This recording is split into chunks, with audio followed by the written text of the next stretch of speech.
귀한 기도와 또 찬양 감사드립니다. 마음이 뜨거워지는 것 같습니다. 원래 사실 찬양대는 1월 첫 주가 가장 어려울 수 있습니다.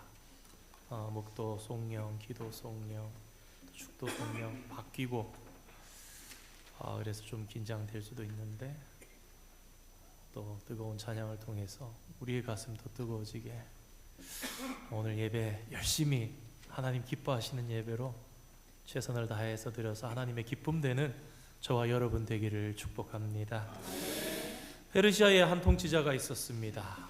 페르시아는 제국입니다. 인류의 수천 년의 역사 가운데 제국이라고 엠파이어라고 이름 붙일 만한 제국은 손가락에 꼽힙니다. 막강한 권력자지요. 그런데 이 사람에게 특징이 있었으니 그런 막강한 권력을 가졌으면서도 보기에는 늘 신하들이 보기에도 겸손했습니다. 때로는 위기와 어려움이 있었지만 그때에도 평정심을 잘 유지하면서 지혜롭게 나라의 이런저런 문제들을 풀어갔습니다. 그런데 신하들이 이 통치자에게서 좀 특이한 모습을 하나 발견하게 되었습니다. 그것은 이따금씩 이 왕이 아무도 모르는 작은 방에 들어가서는 한동안 머물다가 나오곤 하는 모습이 가끔씩 목격되기 시작한 것입니다. 한 번씩 오래된 신하들은 10번, 20번씩 왕이 그러는 모습들을 봤습니다. 그러던 어느 날 신하들이 도저히 이 궁금증을 어떻게 할 길이 없어서 왕에게 조심스럽게 물었다고 합니다. 왕이시여, 당신이 가시는 그 방은 어떤 곳입니까? 그러자 왕이 신하들을 데리고 그 방으로 같이 들어갔다고 합니다. 그 방은 매우 좁았고 그 안에는 목동들이 입는 헤어지고 남루한 옷 몇 벌, 지팡이, 막대기, 그리고 그릇 몇 개, 그것이 전부였다고 합니다. 옛날에 나라가 시끄러울 때 나는 피난 가서 목동으로 살았던 적이 있다네. 참 비참하고 힘든 어린 시절의 기억을 가지고 있지. 내가 왕이 된 후에도 그때의 기억을 가지고 백성을 겸손히 잘 섬기자 그렇게 다짐했었어. 그래서 내가 왕으로 살면서 화려한 삶을 살고 싶은 유혹이 오거나 내 마음이 흔들릴 때마다 나는 이 방에 들어온다네. 이곳에서 내가 과거에 누구였는지, 그리고 오늘 내가 어떻게 왕이 되었는지를 묵상하면서 내 마음의 균형과 안정을 다시 찾는다네. 이 작은 방, 그곳에서 생각을 가다듬었던 이 왕의 습관이 훌륭하고 겸손한 왕이 될 수 있었던 비결이었던 것입니다. 오늘 우리는 시편 23편 말씀을 보았습니다. 이 23편은 많은 신앙인들에게 위로와 평안함을 주는 시로 알려져 있습니다.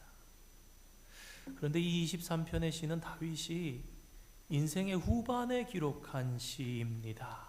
다시 말해서 노년에 자신의 젊은 날, 자신의 모든 인생들을 돌이켜보면서 지은 시입니다. 불과 6절밖에 되지 않는 짧은 내용이지만 그 속에는 많은 신앙적인 내용이 함축되어 있으면서도 그러면서 단순하고 그리고 사실적으로 기록되어서 깊이 우리의 가슴에 와 닿습니다. 그렇다면 이 시편 23편에서 다윗은 자신의 인생을 돌아보면서 무엇을 기억하며 고백합니까? 역사 가운데 감히 가장 훌륭한 왕, 가장 성공한 왕이었다고 부를 수 있는 이 다윗에게는 어떤 비밀이 있었을까요? 페르시아의 위대한 통치자에게는 목동 시절을 추억하며 잊지 않는 것이 그를 겸손한 왕이 되도록 했는데 오늘 다윗은 어떻게 최고의 신앙인으로 살아갈 수 있었는지 시편 23편의 말씀을 통해서 우리도 그 비밀을 발견하기를 원합니다. 첫 번째로 다윗은 사람의 인생이 하나님으로부터 시작되었음을 고백합니다. 이 시는 하나님이 나의 목자이십니다 라는 선언으로 시작됩니다. 여호와는 나의 목자시니 그것이 조건이 됩니다. 다시 말해서 다윗은 자기 인생의 처음부터 지금까지 살아오는 동안에 하나님께서 삶의 주인이 되셨고 내 인생의 기초가 되셨다, 그렇게 고백한 것입니다. 그렇다면 다윗이 고백한 여호와는 어떤 분이십니까? 그 이름의 뜻은 스스로 있는 자입니다. 또한 그분은 창조주이시며 영원하신 분이십니다. 약속하신 것은 변함없이 성실히 지키시는 분이시며 또한 인간의 생사화복을 주관하는 분이십니다. 다윗은 이러한 하나님께서 자기 삶의 시작이시며 또한 내 삶의 전부라고 시편 23편을 통해서 고백하고 있습니다. 철학자 데카르트는 나는 생각한다, 고로 나는 존재한다 라고 선언하면서 이 선언에서 철학의 기초를 삼고 거기에 철학을 쌓아갔습니다. 생각하는 나, 이 나는 분명히 부정할 수 없는 것이다, 절대 부정할 수 없는 이 위에, 다시 말해서 그는 생각하는 나 자신이 있기에 인생을 비롯한 모든 것이 있다라고 말한 것입니다. 그러나 성도 여러분, 다윗은 자신의 인생이 하나님으로 인해 이루어졌다라고 고백합니다. 자신이 살아온 모든 인생의 여정을 하나님께서 주관하셨다라는 것을 고백하는 것입니다. 오늘 시편 23편뿐만 아니라 시편의 수십 편의 다윗의 시가 있는데요, 그 제목에 다윗의 시라고 적혀 있는 시들은 아주 큰 공통적인 특징이 있습니다. 그것은 그 시편의 주어가 다윗, 나가 아니라 하나님이 주어라는 것입니다. 하나님을 주어로 시작하면서 하나님은 나의 빛이요 구원이요 피난처요 나의 왕이시요 나의 복이시라고 고백하고 노래합니다. 또 그분은 나의 방패시며 나의 요새시며 나의 반석과 산성이 되시고 나의 힘이 되신다, 그렇게 선포합니다. 그런데 이러한 다윗과는 다르게 인생의 주인을 자신이라고 믿는 사람이 세상에 얼마나 많습니까? 예수님께서 누가복음 12장에 어리석은 부자의 비유를 말씀하셨습니다. 우리 그중에 우리 12장 17절에서 19절 말씀 한번 띄워주시겠습니까? 함께 읽겠습니다. 시작. 심중에 생각하여 이르되 내가 곡식 쌓아둘 곳이 없으니 어찌할까 하고 또 이르되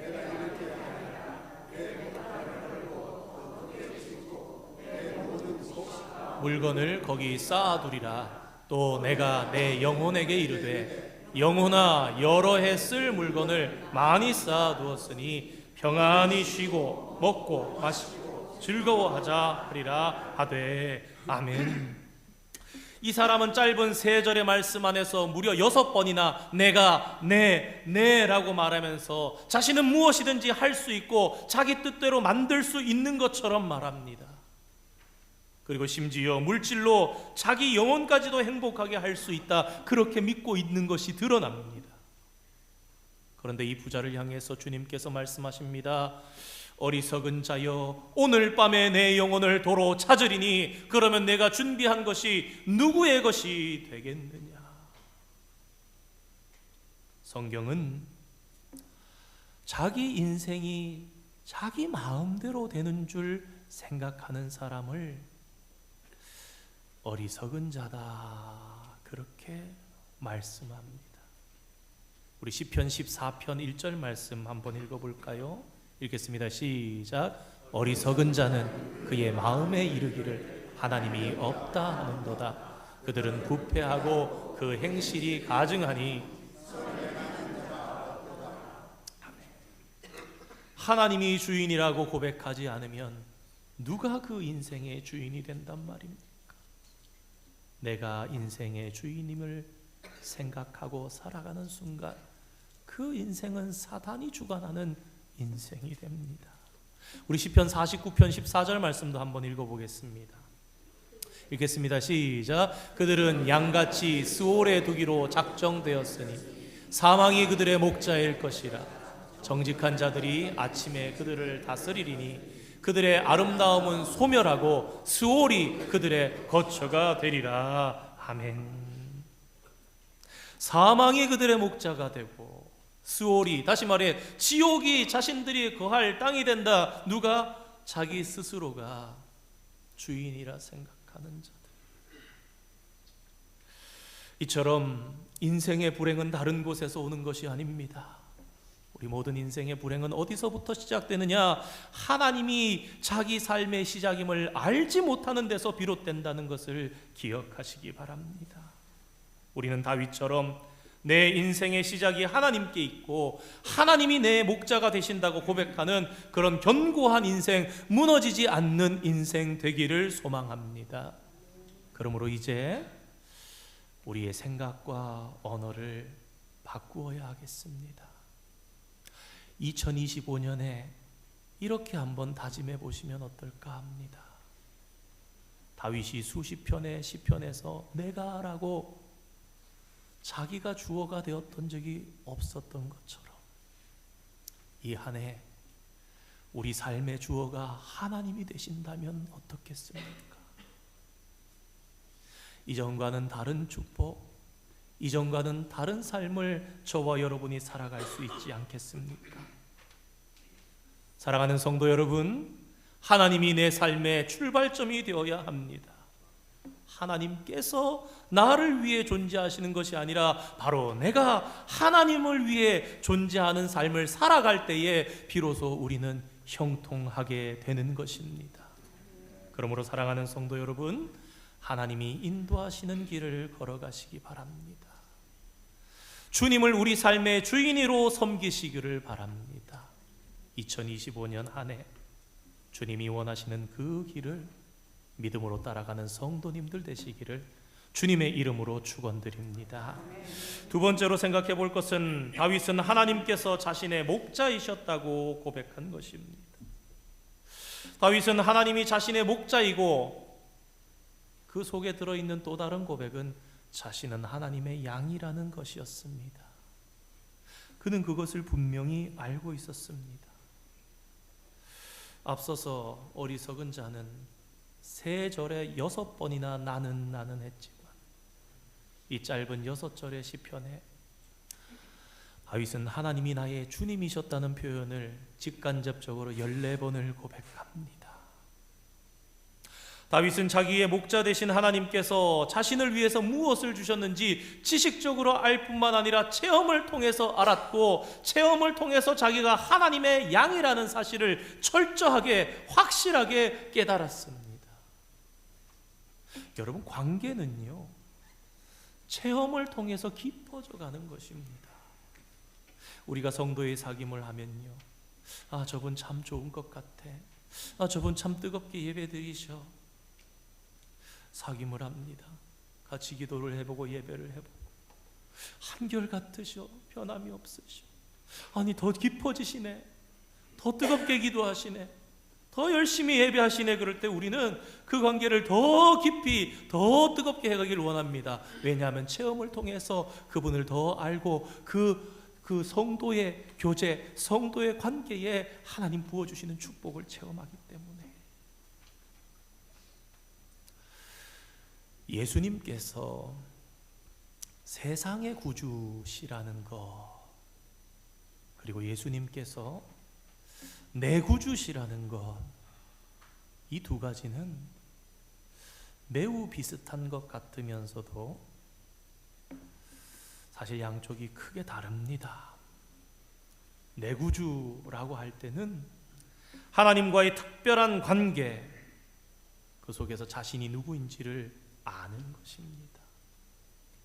마태복음 16장에 빌립보 가이사랴에서 예수님께서 제자들과 함께 가셨을 때 이 이야기를 잘 아실 것입니다. 예수님께서 제자들에게 이렇게 질문하십니다. 얘들아, 사람들이 나를 누구라 하느냐? 제자들 주저하지 않습니다. 주님, 세례 요한이라고 합니다. 예수님, 저는 엘리야라고 하는 사람을 봤습니다. 예, 저는요 예레미야라고 하는 사람을 봤습니다. 또 다른 여러 선지자들의 이름을 이야기했다라고 대답합니다. 그런데 예수님께서는 그들의 대답 앞에 아무런 반응도 보이지 않으시고 오히려 다른 질문을 하십니다. 얘들아, 너희는 나를 누구라 하느냐? 이 질문에는 너희는 나를 누구로 믿느냐 하는 의미가 담겨 있지요. 제자들은 당황합니다. 한 3년에 가깝게 주님을 따라다녔는데, 예수님을 잘 아는 것 같았는데, 나에게 있어서 예수님이 누구냐고 물으시자 쉽게 대답하는 이가 없었기 때문입니다. 잠시 정막이 흐른 뒤에 베드로가 이렇게 고백합니다. 주는 그리스도시요 살아계신 하나님의 아들이시니이다. 이 고백은 그것입니다. 지금 내 앞에 있는 당신 예수님은 나의 그리스도이십니다. 하나님의 아들이십니다라는 이 고백은요, 그리스도는 구세주 메시아라는 것입니다. 그분이 참 제사장이라는 것입니다. 내 앞에 지금 육체로 몸을 입고 나와 함께 말하고 나와 함께 식사를 하시고 나와 함께 주무시는 이분이 나의 죄를 용서해 주시는 그분이고, 이분이 나의 기도를 들어 응답해 주시는 그분이고, 이분이 바로 나와 하나님을 연결시켜 주시는 중보자 당신이십니다. 그 고백이 2000년 전 수많은 유대 종교 지도자들에게 너무나 어려웠던 고백이라는 것을 여러분 아십니까? 그게 인정되지 않았던 거예요. 내 앞에 있는, 그럴 수 없지. 그러나 그는 그렇게 고백했던 것입니다. 내 주님, 세상의 구주보다 나의 구주가 중요한 것입니다. 요한복음 15장 5절 말씀 한번 띄워주시겠습니까? 함께 읽겠습니다. 시작. 나는 포도나무요 너희는 가지라. 그가 내 안에 내가 그 안에 거하면 너희가 아무것도 할 수 없음이라. 아멘. 그렇습니다, 성도 여러분. 하나님과의 관계를 떠나서는 생존할 수도 없을 뿐더러 풍성한 삶은 조금도 기대할 수 없다라는 고백이 다윗의 고백이었습니다. 양치기 목동이었던 다윗은 양과 목자의 관계가 얼마나 절대적인 관계인지를 자신 스스로가 너무나 잘 알고 있었어요. 양이 목자를 떠나서는 결코 살아남을 수 없듯이 다윗은 그렇게 자신이 하나님을 떠나서는 살 수가 없는 존재입니다 라는 고백이 여호와는 나의 목자이시니라는 그 고백에 들어있는 것입니다. 주님, 나는 주님 없이는 죽습니다. 목자는요, 자기 양을 압니다. 첫 번째 증거, 목자들은 많은 양들 수백 마리, 때로는 1000마리씩 지금도 친다고 해요. 자신의 양임을 나타내기 위해서 먼저 자기 양에게 이름을 지어줍니다. 그 이름이 무엇을 얘기합니까? 너는 내 것이다, 내 양이라는 거죠. 두 번째, 자기 양에게 표시를 남깁니다. 목자는 자기 양을 한 마리씩 붙잡아다가 받침 위에 귀를 놓고는 예리한 칼날로 표식을 남겨서 그 양이 평생 지워지지 않는 표식이 되어서 내 양이라는 것을, 목자의 소유라는 것을 남깁니다. 그렇습니다. 목자는 자기 양을 결코 잊지 않습니다. 언제 어디서나 자기 양을 알아봅니다. 다윗은 바로 그런 목자가 자신의 하나님이셨다고 진실되게 고백하는 것입니다. 자, 보스턴의 고든 코넬 신학교에서 공부를 잠시 했었는데, 실제로 그 교수님 중에 한 분이 안식년을 맞아서 이스라엘 지역의 베두인족, 실제로 유목민 양치는 한 번쯤 말씀드렸던 것 같아요. 한 500마리, 1000마리씩 치는데 한 번은 양이 이렇게 한 마리가 다 없어진 거예요. 그날 알더랍니다. 무슨 양이 없어졌다고 이름을 얘기합니다. 유목민들이 살다 보면은 목자를 만나면 참 반갑습니다. 왜냐하면은 광야를 가니까 사람 만나는 게 쉽지 않은 일이거든요. 참 반가운 일입니다. 한 6개월쯤 지났을 땐가 다시 한번 어느 목자를 만나서 반갑게 인사를 하고 있는데, 이 목자의 이 얘기를 딱 듣는 순간 아마도 그 목자들이 교류하는, 이렇게 만나는 사이에 양이 잘못된 무리로 갔던 것이죠. 6개월 동안은 목자를 따라다니지 못하고 남의 목자에게 살다가 따라가서 그 목자의 목소리가 딱 들리는 순간 그 무리에서 그 양이 고개를 싹 돌리더랍니다. 자기 목자 아는 목소리라. 다윗은 바로 그런 목자가 자신의 하나님이셨다 고백하면서 다윗은 또한 자신이 목자이신 하나님의 그런 양이라는 것을 또 늘 기억하면서 살아갔습니다. 그래서 그는 목자 되신 하나님의 말씀에 순종하면서 겸손하게 그렇게 살아갔습니다. 그의 삶에 있어 최고 우선순위는 하나님과의 관계였습니다. 여러분, 성경을 한번 생각해 보시기 바랍니다. 다윗이 범죄했을 때 어떻게 합니까? 애절하게 절박하게 금식하면서 무릎 꿇고 엎드려서 눈물을 쏟으면서 기도하고 회개하는데요, 여러분 그 성경 본문들을 잘 보시기 바랍니다. 그가 왜 그렇게 다급하게, 때로는 두렵게, 때로는 정말 놀랄 정도로 그렇게 하나님 앞에 매달렸는가? 자신에게 가장 소중하고 자신의 전부가 되었던 하나님을 잃어버릴까 봐.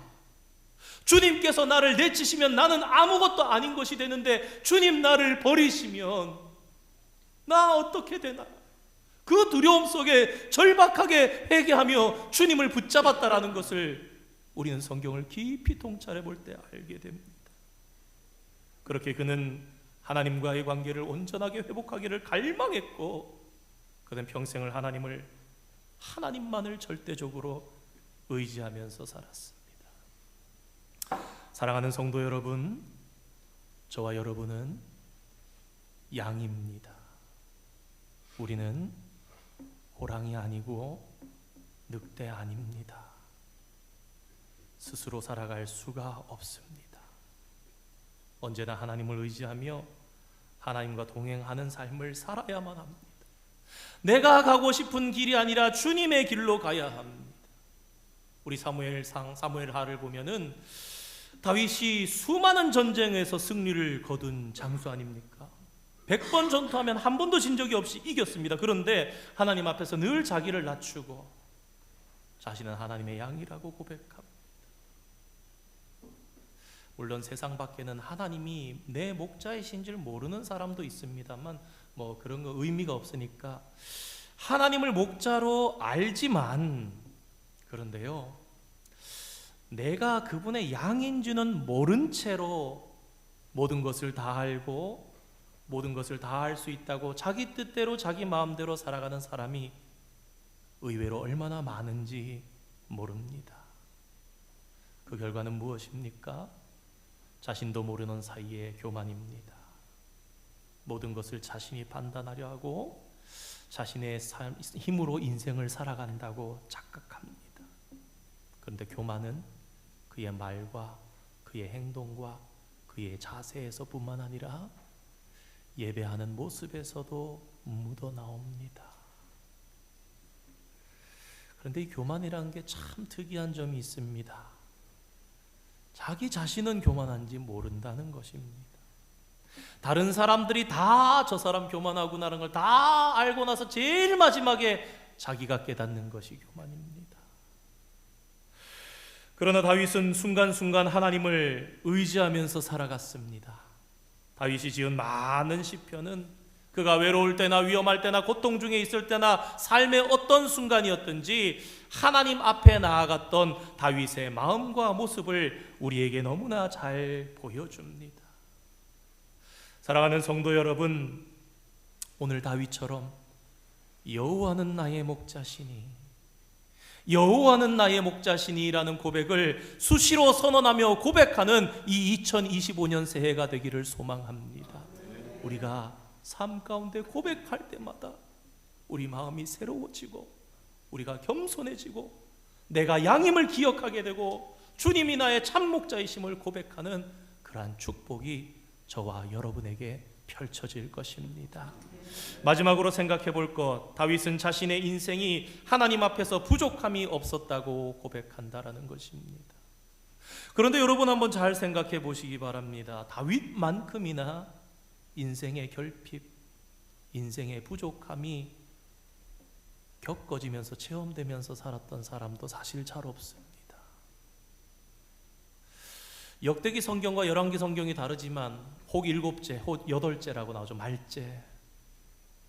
그때는 형제 중에 하나 죽을 수도 있었기 때문에 그렇습니다만은 성장할 때 막내로 태어나서 집에서 인정받지 못합니다. 아버지를 불러다가 선지자가 아들들 다 모으고 식사합시다 그러는데 말째는 양치고 있습니다. 밖에서.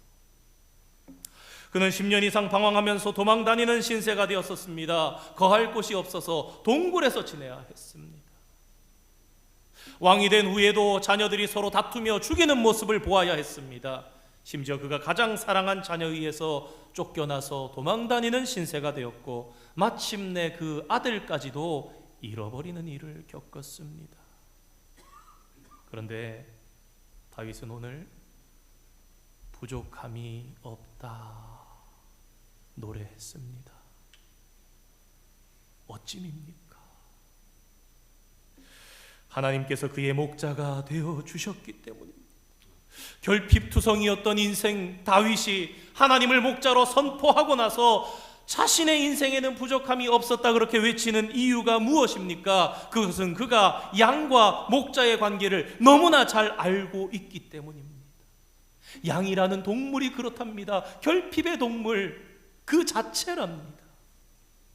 목자를 떠나서는 생존할 수가 없고 모든 것이 목자에게 달려있는, 그래서 선한 목자를 만나면 그 양은 풍성하게 살 수 있지만 목자가 없거나 만나지 못하면 고생하면서 살아가는 것입니다. 양이 생기기는 온순하게 털이 복실복실하게 순할 것 같은데 실제로 양을 다뤄보신 분들은 아주 고집세고 아주 완고한 성격이라고 아시더라고요. 목자가 양을 치료해 주려고 올리브유나 이렇게 해서 붕대로 감싸주면 격렬하게 발버둥치고 양을 목욕시키려면 그렇게 힘들답니다. 그래서 선지자 이사야가 아주 잘 표현했죠. 우리는 다 양 같아서. 그게 단순하게 그렇다는 게 아니라 발버둥치고 비대고 제 길로 간다라는 것입니다.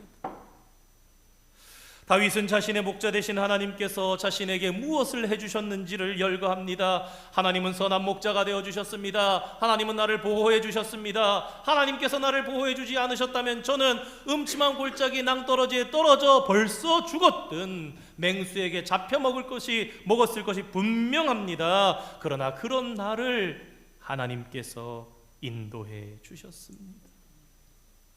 양들은 푸른 초장이 어디 있는지, 어디에 먹을 만한 물이 있는지, 어디 가면 안전하게 쉴 수 있는지 알지 못합니다.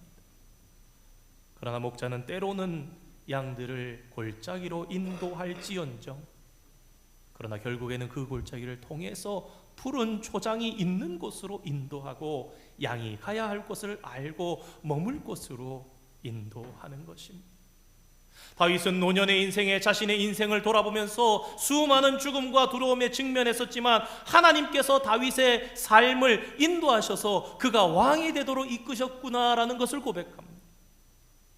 한 번은 굴에 숨어 있을 때였습니다. 그 굴에 사울이 들어오는 거예요. 자기는 굴 더 깊은 곳에 더 어두운 곳에서 봤기 때문에 들어온 걸 아는데 그 순간 다윗의 심경이 성경을 통해 느껴집니다. 우와, 나 오늘 진짜 죽었네. 그 순간만큼은 하나님 오늘까지입니까? 그런데 지나고 보니까 그런 나도 살려주셨구나.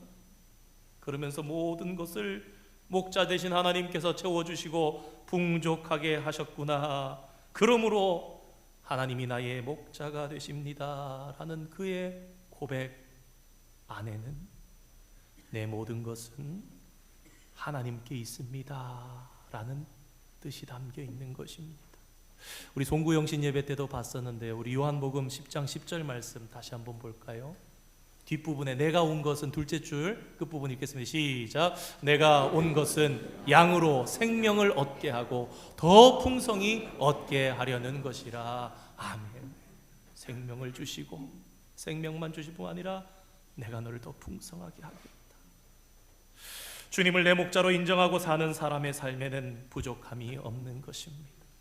심지어 사도 바울은 감옥에서도 이렇게 고백하죠. 우리 빌립보서 4장 11절, 12절, 13절 일체의 비결 들어있는 말씀이죠. 함께 보겠습니다. 시작. 내가 궁핍함으로 말하는 것이 아니니라. 어떠한 형편이든지 나는 자족하기를 배웠노니 나는 비천에 처할 줄도 알고 모든 일 곧 배부름과 배고픔과 풍부와 궁핍에도 처할 줄 아는 일체의 비결을 배웠노라. 내게 능력 주신 자 안에서 내가 모든 것을 할 수 있느니라. 아멘.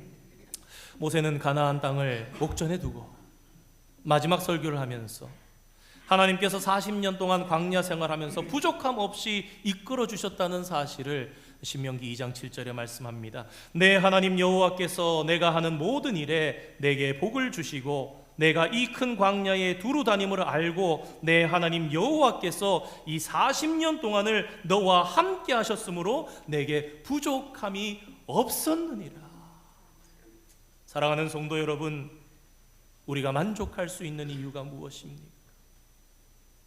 모든 것을 소유함에 있지 않습니다. 내 인생이 내가 원하는 대로 이루어지기 때문도 아닙니다. 지난날 인생을 돌이켜 보시기 바랍니다. 때로 너무너무 갖고 싶은 게 있었고 애쓰고 아껴서 손에 쥐어본 적도 많이 있었지요. 가져봤더니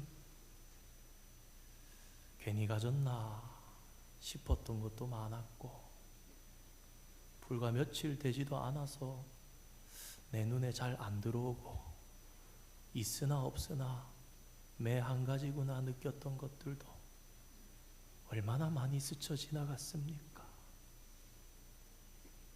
우리가 원하는 것을 다 얻고 누려서 우리가 만족하는 것이 아닙니다. 성경은 이 진리를 알려줍니다. 인생이 만족할 수 있는 단 한 가지 이유, 하나님이 내 목자 되실 때 그때 우리가 만족하는 것이다. 모든 것을 가진 선한 목자이신 주님께서 때에 따라 필요한 것을 공급하신다. 사도 바울이 빌립보서 4장에 그래서 이렇게 고백합니다. 나의 하나님이 그리스도 예수 안에서 영광 가운데 그 풍성한 대로 너희 모든 쓸 것을 채우시리라. 아멘. 내 목자는 나의 공급자십니다. 나의 인도자십니다. 나의 보호자십니다. 그 사실을 늘 기억하시는 축복의 성도들 되시기를 축원드립니다. 예화 하나 하고 마칠게요. 어떤 교회에서 성경 암송 대회를 했답니다. 그런데 믿은 지 얼마 안 된 분이 참여하겠다고 신청을 하셨대요. 얼마나 고무적입니까? 야, 저분 예수 믿은 지 얼마 되지도 않으셨는데 암송이 쉽지 않은데 자기 차례가 돼서 나와서는 당당하게 이렇게 외치더랍니다. 저는 시편 23편을 외우겠습니다. 여호와는 나의 목자시니 내게 부족함이 없으리로다. 그리고 1절을 외웠는데 갑자기 머리가 하얘지더랍니다.